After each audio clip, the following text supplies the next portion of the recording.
예수님의 선제성. 아버지와 창세전에 내가 아버지와 함께 가졌던 영화로서 지금도 아버지와 함께 나를 영화롭게 하옵소서. 이번 시간에는 예수님의 선제성에 관한 이야기입니다. 우리가 예수님을 생각할 때 지금으로부터 2000년 전에 오신 분으로 생각을 하고 있습니다. 그렇다 보니 예수님이 구약에 계셨다고 하면 의아해 하시는 분들이 많이 있습니다. 삼위 하나님이시니 당연히 계셨겠지요 라고 대답하시는 분도 계시겠지만 구약의 여호와 하나님이 예수님이라고 하면 거부감을 나타내시는 분들이 많이 계십니다. 하지만 예수님은 분명히 구약에서도 피조물인 인간과 함께 역사 속에 함께 하셨음을 성서는 말해주고 있습니다. 예수님의 선제성을 프리엑지스턴스라고 합니다. 선제성이라는 것은 우리가 알고 있는 예수님이 구약에서도 계셨고 인간 역사 전인 창조 때에도 창조 전에도 계셨음을 말합니다. 선제성을 예수님의 이름을 통해서 알 수 있으며 예수님이 창세전에 계셨다는 것을 예수님이 직접 증거하시기도 하고 구약에 계셨다고 직접 말씀을 하십니다.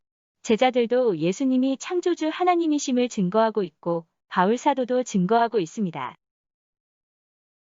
예수님의 이름에 관해서는 3강에 언급한 것과 같이 예수님의 이름의 뜻은 마태복음 1장 21절 아들을 낳으리니 이름을 예수라 하라. 이는 그가 자기 백성을 그들의 죄에서 구원할 자이심이라. 즉 하나님의 자녀들을 그들의 죄에서 구원하기 위해 오셨음을 이름에서 알려주시고 계십니다. 예수님은 창세기 1장에서 하나님 즉 엘로힘이라는 이름으로 먼저 알려주셨습니다.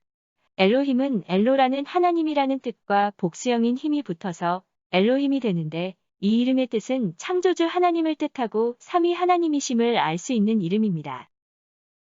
그리고 가장 많이 알려진 이름이 여호와입니다. 이 이름은 창세기 4장 21절에서 처음으로 불려졌으며 여호와는 계약하시는 하나님이시라는 뜻으로 하나님의 자녀들과 계약하시는 하나님이라는 의미를 가지고 있습니다. 이 이름을 이스라엘 사람들은 거룩하신 하나님의 이름을 함부로 부를 수 없다고 하여 여호와라는 이름이 나올 때마다 고개를 끄덕이는 것으로 대신하였으며 시간이 지나 나의 주님이라는 아도나이로 부르기 시작하였습니다.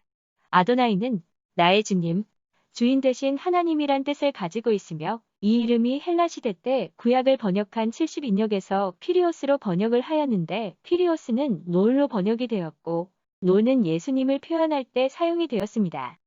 이러한 예수님의 이름의 변천 과정만 보아도 예수님이 성육신하시기 전에 계셨던 분임을 알 수 있습니다. 예수님은 구약뿐 아니라 그전인 만물이 있기 전에 계셨음을 성서에서 볼 수 있습니다. 가장 먼저 요한복음 1장 1에서 3절에서 알 수 있듯이 태초에 말씀이 계시니라. 이 말씀이 하나님과 함께 계셨으니 이 말씀은 곧 하나님이시니라. 그가 태초에 하나님과 함께 계셨고 만물이 다 그로 말미암아 지은 바 되었으니 지은 것이 하나도 그가 없이는 된 것이 없느니라. 여기에서 말씀은 예수님이심을 여러분은 아실 것입니다. 그리고 골로새서 1장 16절 만물이 그에게서 창조되되 하늘과 땅에서 보이는 것들과 보이지 않는 것들과 혹은 왕권들이나 주권들이나 통치자들이나 권세들이나 만물이 다 그로 말미암고 그를 위하여 창조되었고 또한 그가 만물보다 먼저 계시고 만물이 그 안에 함께 섰느니라. 이 말은 곧 만물이 있기 전에 예수님이 계셨으며 모든 만물이 예수님에 의해 창조가 되었으며 모든 것이 예수님을 위하여 창조가 되었다는 것입니다. 창세기 1장 1절 하나님이 천지를 창조하시니라. 이때 엘로힘은 삼위 하나님을 말하는데 제2위 하나님이신 예수님이 천지를 창조하셨다는 것을 여기에서도 알 수 있습니다. 요한복음 17장 5절에서는 아버지여 창세전에 내가 아버지와 함께 가졌던 영화로서 지금도 아버지와 함께 나를 영화롭게 하옵소서 라고 하셨습니다. 모든 만물이 있기 전에 예수님이 성부 하나님과 함께 하셨다고 직접 말씀하시고 계십니다. 이러한 말씀만 보아도 예수님이 우리가 생각하는 것보다 먼저 계셨던 분임을 알 수 있습니다. 구약에 계셨던 예수님. 구약에 예수님이 계셨다고 하면 의아해 하시는 분들이 간혹 있습니다. 예수님은 여호와라는 이름으로 구약에서 함께 하셨으며 성서에서도 분명 함께한 증거를 기록하고 있습니다. 먼저 예수님은 아브람과도 함께 하셨다고 요한복음 8장 56절에 말씀을 하셨는데 창세기 18장에서 마므레로 아브라함을 찾아오신 사건을 기록하고 있습니다. 창세기 14장 18절에서는 살렘 왕 멜기세덱이 떡과 포도주를 가지고 나왔으니 그는 지극히 높으신 하나님의 제사장이었더라고 하였습니다. 이 장면은 롯이 소돔에 있을 때에 중동 전쟁에 휩싸여 포로로 끌려갔는데 아브라함이 자신이 거느리는 부하들 318명을 데리고 쫓아가서 롯을 찾아 돌아옵니다. 그때에 살렘 왕 멜기세덱이 나와서 아브라함을 영접하고 아브라함은 멜기세덱에게 전유물로 가져온 것의 10의 1을 드립니다. 살렘 왕 멜기세덱의 뜻은 살렘은 예루살렘을 말하며 멜기세덱의 멜기는 왕이고 세덱은 위라는 뜻으로 위의 왕이라는 뜻을 가지고 있습니다. 멜기세덱이 예수님이셨다는 것이 히브리서 7장 17절에 증언하기를 내가 영원히 멜기세덱의 반차를 따르는 제사장이라 하였도다 하셨는데 이것은 시편 110편 4절 다윗이 고백한 내용입니다. 쉬운 성경에서 주님께서 내 주를 두고 맹세하시기를 너는 멜기세덱의 계통을 따르는 영원한 제사장이다 하셨으니 주님은 그 마음은 변치 않으실 것입니다라고 하였습니다. 이러한 내용을 바탕으로 볼 때 아브라함이 대제사장 멜기세덱으로 이 땅에 계셨던 예수님을 만났다는 것을 확증할 수 있습니다. 그리고 창세기 16장에서는 하갈이 예수님을 만나는데 당시 예수님의 모습은 여호와의 사자라고 표현을 하였습니다. 그러나 본문의 앞뒤를 보면 이스마엘을 축복을 하는데 그 축복은 천사가 할 수 있는 것이 아닙니다. 오직 예수님만이 하실 수 있는 것임을 알 수 있습니다. 율법의 아버지라 하는 모세도 예수님을 만났는데 히브리서 11장 24에서 26절을 보면 믿음으로 모세는 장성하여 바로의 공주의 아들이라 칭함받기를 거절하고 도리어 하나님의 백성과 함께 고난받기를 잠시 죄악의 낙을 누리는 것보다 더 좋아하고 그리스도를 위하여 받는 수모를 애굽의 모든 보화보다 더 큰 재물로 여겼으니 이는 상 주심을 바라봄이라 하였습니다. 이 말씀은 모세가 믿음을 지킬 수 있었던 이유를 설명하는데 그 이유가 바로 그리스도를 위한 것이라고 히브리서 저자는 밝히고 있습니다. 모세는 출애굽기 3장의 호렙산에서 가시떨기 나무에 불이 붙은 모습의 예수님을 만났으며 출애굽해서 광야를 이동할 때에는 고린도 전서 10장 4절에서는 예수님이 반석으로 함께 하셨다고 증거하고 있습니다. 미가 선지자에게는 예수님이 베들레헴에 오실 것이라고 말씀해 주시는데 예수님의 근본이 영원이라고 하셨습니다. 예수님은 창세전부터 계신 분이시며 우리가 알고 있는 구약의 유명인사들과 우리의 역사 가운데 실제로 함께 하셨고 관여하셨음을 말씀을 통해서 알 수 있습니다. 신약에서의 증거. 예수님은 요한에게 나는 알파와 오메가라, 처음과 마지막이요 시작과 마침이라고 하셨습니다. 예수님이 오시기 전에 예수님 오심을 예비하는 선지자를 보내시겠다고 말라기 선지자에게 말씀을 하셨습니다. 보라 여호와의 크고 두려운 날이 이르기 전에 내가 선지자 엘리야를 너희에게 보내리니 그 엘리야가 세례 요한이라고 마태복음 17장 10에서 11절에 말씀을 하십니다. 그리고 세례 요한이 이사야에게 말씀하신 사람이라고 마태복음 3장 3절에 말씀하십니다. 그는 선지자 이사야를 통하여 말씀하신 자라. 일러스되 광야에 외치는 자의 소리가 있어 이르되 너희는 주의 길을 준비하라. 그가 오실 길을 곧게 하라 하였느니라. 이렇게 세례 요한은 예수님이 오실 길을 준비하기 위해 예비된 사람이었습니다. 이 세례 요한이 예수님에 대하여 증거하기를 요한복음 1장 15절. 요한이 그에 대하여 증언하여 외쳐 이르되 내가 전에 말하기를 내 뒤에 오시는 이가 나보다 앞선 것은 나보다 먼저 계심이라 한 것이 이 사람을 가리킴이라 하니라. 분명 세례 요한은 예수님보다 6개월 빨리 태어났습니다. 그럼에도 불구하고 예수님이 본인보다 먼저 계셨다고 증거를 하고 있습니다. 그리고 예수님이 직접 말씀해 주시기도 하십니다. 누가복음 24장 27절 엠마오로 가던 제자 둘에게 말씀하셨습니다.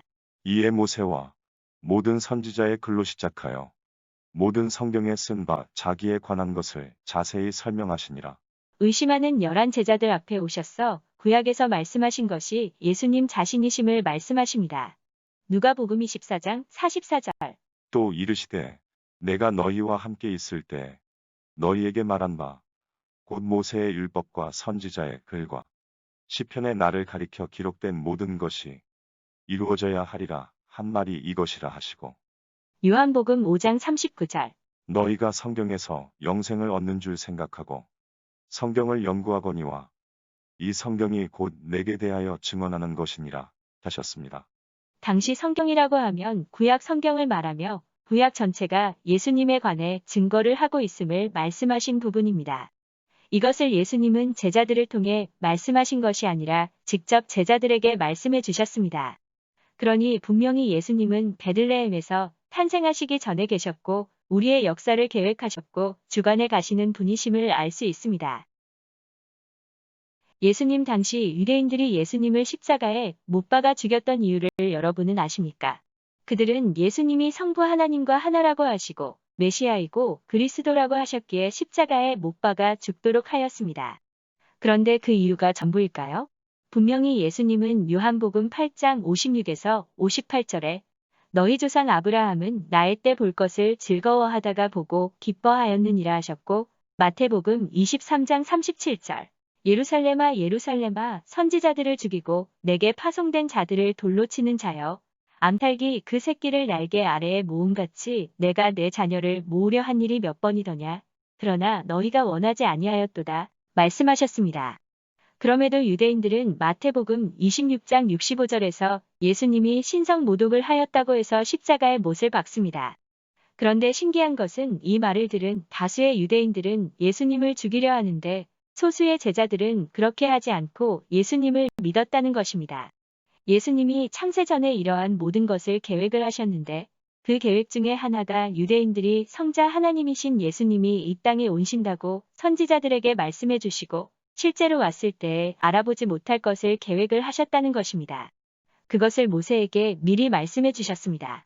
신명기 32장 20에서 21절 그가 말씀하시기를 내가 내 얼굴을 그들에게서 숨겨 그들의 종말이 어떠함을 보리니 그들은 심히 패역한 세대여 진실이 없는 자녀이미로다. 그들이 하나님이 아닌 것으로 내 질투를 일으키며 허무한 것으로 내 진노를 일으켰으니 나도 백성이 아닌 자로 그들에게 시기가 나게 하며 어리석은 민족으로 그들의 분노를 일으키리로다. 이사야 선지자에게 이사야서 6장 9절 여호와께서 이르시되 가서 이 백성에게 이르기를 너희가 듣기는 들어도 깨닫지 못할 것이요 보기는 보아도 알지 못하리라. 이렇게 깨닫지 못하게 하셨는데 그것은 이스라엘에 대한 예수님의 진노라고 할 수도 있습니다. 시편 69편 24에서 25절 호세아 3장 4에서 5절 이사야 16장 9절을 보면 예수님의 진노를 느낄 수 있습니다. 신약에서는 예수님이 직접 말씀하시기를 마태복음 13장 13에서 14절 이사야의 예언이 그들에게 이루어졌으니 일렀을 때 너희가 듣기는 들어도 깨닫지 못할 것이요 보기는 보아도 알지 못하리라. 이 백성들의 마음이 완악하여져서 그 귀는 듣기에 둔하고 눈은 감았으니 이는 눈으로 보고 귀로 듣고 마음으로 깨달아 돌이켜 내게 고침을 받을까 두려워함이라 하였느니라. 마가복음 4장 12절 이는 그들로 보기는 보아도 알지 못하며 듣기는 들어도 깨닫지 못하게 하여 돌이켜 죄 사함을 얻지 못하게 하려 함이라 하시고 누가복음 8장 10절 이르시되 하나님 나라의 비밀을 아는 것이 너희에게는 허락되었으나 다른 사람에게는 비유로 하나니 이는 그들로 보아도 보지 못하고 들어도 깨닫지 못하게 하려 함이라. 요한복음 12장 39에서 40절 그들이 능히 믿지 못한 것은 이 때문이니 곧 이사야가 다시 일렀으되 그들의 눈을 멀게 하시고 그들의 마음을 완고하게 하셨으니 이는 그들로 하여금 눈으로 보고 마음으로 깨닫고 돌이켜 내게 고침을 받지 못하게 하려 함이라. 이렇게 말씀하셨습니다. 바울 사도도 이 부분을 증거하고 있습니다. 사도행전 28장 25에서 27절 서로 맞지 아니하여 흩어질 때에 바울이 한 말로 이르되 성령이 선지자 이사야를 통하여 너희 조상들에게 말씀하신 것이 옳도다. 일렀으되 이 백성에게 가서 말하기를 너희가 듣기는 들어도 도무지 깨닫지 못하며 보기는 보아도 도무지 알지 못하는도다. 이 백성들의 마음이 우둔하여져서 그 귀로는 둔하게 듣고 그 눈은 감았으니 이는 눈으로 보고 귀로 듣고 마음으로 깨달아 돌아오면 내가 고쳐줄까 함이라 하였으니 로마서 11장 8에서 10절 기록된 바 하나님이 오늘까지 그들에게 혼미한 심령과 보지 못할 눈과 듣지 못할 귀를 주셨다 함과 같으니라. 또 다윗이 이르되 그들의 밥상이 올무와 덕과 거치는 것과 보응이 되게 하시옵고 그들의 눈은 흐려보지 못하고 그들의 등은 항상 굽게 하옵소서 하였느니라.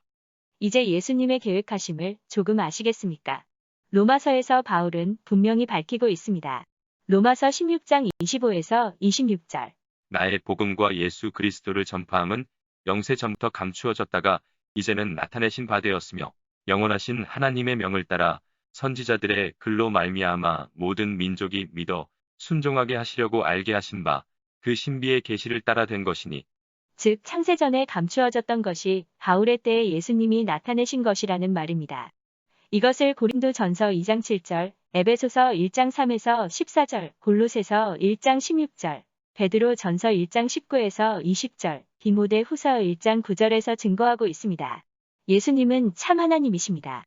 그리고 영원 전에 계신 분이시며 구약에서도 신약에서도 지금도 앞으로도 영원히 계시는 분이십니다. 성서를 기록하게 하신 것도 예수님이시며 그 성서의 내용도 예수님이십니다. 우리는 지금까지 성서에서 무엇을 찾고 있었습니까? 다시 돌아보는 시간이 되었으면 합니다. 이스라엘의 왕인 여호와, 이스라엘의 구원자인 만군의 여호와가 이같이 말하노라. 나는 처음이요 나는 마지막이라. 나 외에 다른 신이 없느니라.